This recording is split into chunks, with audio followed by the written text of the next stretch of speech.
ताज्या बातम्या विचार नव्हे त्यासाठी सचोटी न्यूज चॅनल बघायलाच हवे। ज्ञान मनोरंजन संस्कार देणारे चॅनल सचोटीला सबस्क्राइब करा, बेल आयकॉनचे बटन दाबा, सोबत शेअर करायला विसरू नका।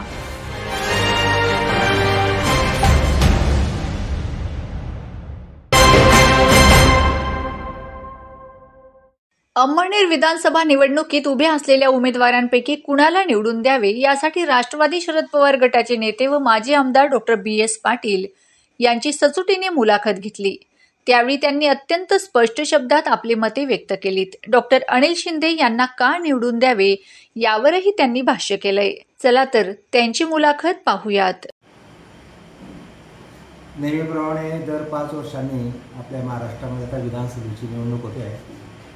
अंमळच्या दृष्टीने यावेळेला 12 उमेदवार उभे आहेत आणि त्यापैकी प्रामुख्याने 3 उमेदवार आहेत। एक महाविकास आघाडीचे काँग्रेसचे उमेदवार डॉ. अनिल शिंदे, दुसरे अपक्ष उमेदवार शिरीष चौधरी आणि तिसरे महायुतीचे उमेदवार आमदार अनिलदादा पाटील। या तिघांमध्ये या मागच्या दोन्ही उमेदवाराबद्दल अंमळच्या जनतामध्ये आता एवढं काही प्रेम उरलेलं नाही।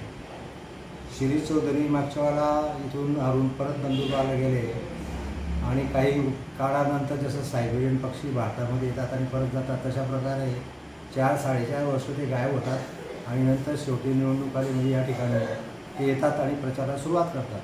हे जनतेला पटत नाही। तुम्हाला लोकप्रतिनिधी म्हणून कामगिरी करायचं असेल तर मग तुम्ही आता सत्तेत असो किंवा नसो जनतेशी संपर्क आणि जनतेशी संवाद हा ठेवलाच पाहिजे। त्या दृष्टीने त्यांच्याबद्दलही आता जनतेच्या मनामध्ये पहिल्यासारखं प्रेम उरलेलं नाही। दुसरे उमेदवार आपले मंत्री अनिलदादा पाटील हे जेव्हा मंत्री झाले तर आपल्या अंमळ तालुक्याला सर्वांनाच खूप मोठा आनंद झाला होता। ते तालुक्याला पहिल्यांदा मंत्रिपद मिळालं, पण कालांतराने त्यांच्या बाबतीत एवढा भ्रमनिरास झाला की त्याची गणती करता येणार नाही। एक माणूस एखादं पद मिळाल्यानंतर एवढा अहंकारी होता आणि एवढा उद्धट होतो की आजपर्यंत मी असं उदाहरण महाराष्ट्रामध्ये बघितलेलं नाही आहे। ते मंत्रिपद त्यांच्या डोक्यात गेलं आणि जनतेशी त्यांची वागण्याची पद्धत बदलली। इतका अहंकार, इतका उद्धटपणा त्यांच्यामध्ये आला आहे की जनता आता त्यांच्याकडे जायलासुद्धा घाबरते। अशा प्रकारे त्याची परिस्थिती आहे आणि ज्या पद्धतीने ते राजकारण करत आहे म्हणजे काम कणभर आणि जाहिराती मात्र मनभर, हे आता जनतेला हळूहळू कळायला लागलेलं आहे। अगोदर त्यांच्या जाहिरातींना लोक बोलायचे, पण नंतर ते किती फोड आहेत लोकांच्या लक्षात आहे। 22,500 कोटीचं 2250 कोटीचं या तालुक्यात कामं झाली असं ते दर्शवतात, पण प्रत्यक्षात काही दिसत नाही। धरणाच्या बाबतीत या ज्या वर्गणा करण्यात येतात 4750 कोटी प्रशासकीय मान्यता आणली, हे काही फार मोठं काम नाही। प्रशासकीय मान्यता मिळणे प्रशासनाचं काम आहे, याच्यामध्ये काही फार मोठा आमदाराचा सहभाग आहे अशा प्रकारची गोष्ट नाही। आणि हे धरण अजूनही 5-10 वर्ष होणार नाही याची खात्री आहे, कारण या धरणाचा फायदा केवळ आमदारांना निवडून आणण्यासाठीच होतो।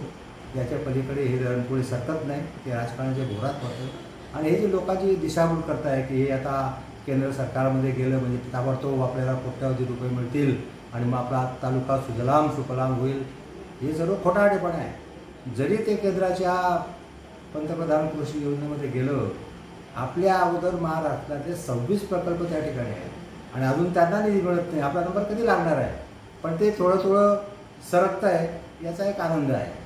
आणि ते जे कामं करतात ते निरुपयोगी कामं करतात। फक्त जिथून काहीतरी मलिदा मिळेल एवढी रस्त्यांची कामं करायची, जी लोकांना ज्या रस्त्यांची गरज नाही अशी कामं करायची। आणि ज्या ठिकाणी कामाची ते क्वालिटीबद्दल विचारू नका। 6-6 महिन्यात सिमेंट काँक्रीटच्या रस्त्यावर खड्डे पडतात, 6 महिन्यामध्ये तयार केलेलं बंधारा तो गळायला लागतो। आणि तरी असे म्हणतात की मी आता गेल्या 60 वर्षामध्ये या तालुक्यात जेवढी कामं झालेली आहे तेवढी मी 1.5 वर्षात केली, अशी अंगठी भाषा त्यांची असते। हे त्यांचा फोडपणा आता लोकांना पटायला लागला आहे आणि त्यांच्याबद्दल प्रचंड भ्रमनिरास लोकांना झाला आहे।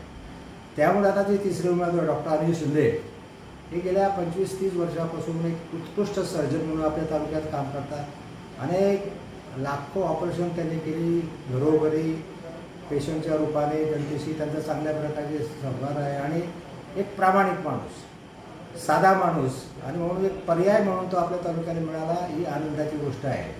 आणि म्हणून आमचं आव्हान आहे की यामुळे या दोघांची टेस्टिंग झाली आहे। यापैकी आपण म्हणतो ते एक बाहेरचा आहे आणि 2 भूमिपुत्र आहेत। आता बाहेरचा तर येऊन काही विशेष या ठिकाणी काही केलं नाही, मग 2 भूमिपुत्रापैकी एका भूमिपुत्राला आपण एकदा संधी दिली आहे आणि त्याचा फोलपणा आपल्या लक्षात आलेलाच आहे। म्हणून हे दुसरे भूमिपुत्र आहेत डॉक्टर अनिल शिंदे यांना आता जनतेने सहकार्य करावं आणि एक आमदारकी संधी त्यांना द्यावी अशी मी जनतेला नम्र आवाहन करत आहे। धन्यवाद।